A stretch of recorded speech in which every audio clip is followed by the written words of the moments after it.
দেখেন মানে এই বিষয়ে কি বলবো, আপনারা তো আগেও জানেন, আগের থেকেই জানছেন যে মানে অতি উৎসাহ আর খুব বেশি অ্যাগ্রেসিভনেস পলিটিক্সে কাজ করে না।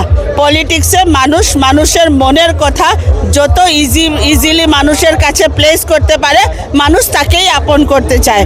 যার জন্য ধনকুবের বা দলের সভাপতি হোক বা আমার আর ওনার পিছনে তো বিভিন্ন ধরনের এলিগেশন, যেই এলিগেশনের এগেনস্টে উনি কথা রাখতেই পারলেন না, ওনাকে পাকিস্তানের এজেন্ট আমরা বললাম, ওনাকে প্রমাণ করে দিলাম উনি পাকিস্তানি এজেন্ট, ওনার পত্নী পাকিস্তানের বাসিন্দা, ওনার ছেলেমেয়ের ছেলেমেয়ে পর্যন্ত হিন্দুস্তানের না।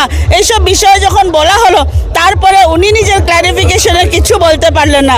তো ডেফিনেটলি ভারতবর্ষের মানুষ কোনোদিন চাইব না যে ভারতবর্ষে কোনো বহিরাগত দেশ, যেই দেশ আমাদের জন্য সবসময় শত্রুর মতন আমাদেরকে ব্যবহার করে, সেই রকম দেশের কোনো ব্যক্তি আমাদের দেশে এসে আমাদের দেশের শান্তি ভঙ্গ করে। যার জন্য উচিত সময় উচিত উত্তর আসামের জনগণ দিয়েছেন। এবং আমাদের এখানেও আমাদের হাইলাকান্দির বাসী দীর্ঘ 35 বছরের অপেক্ষার পরে এক নতুন হাইলাকান্দি, এক সুন্দর হাইলাকান্দি, এক সুষ্ঠু সফল হাইলাকান্দি দেখার জন্য ডক্টর মিলন দাসকে আশীর্বাদ করেছেন।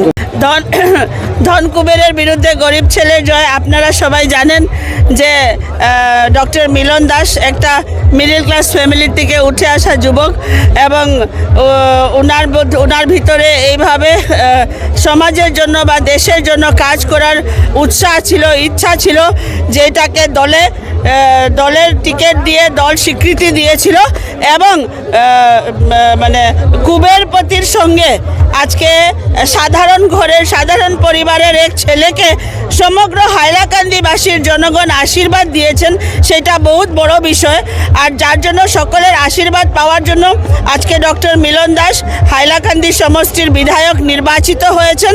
এবং আমরা আশাবাদী যে আগন্তুক দিনে দলের নেতৃত্ব এবং মাননীয় মুখ্যমন্ত্রীর সহযোগিতায় ওনাদের হাত ধরে আমাদের এখন তো আর বিধায়ক বলতেই পারছি, আমাদের বিধায়ক মাননীয় ডক্টর মিলন দাস মহোদয় হাইলাকান্দি কেবল সমষ্টির না, উনি সমগ্র হাইলাকান্দির জেলার উন্নয়নের জন্য কাজ করে যাবেন।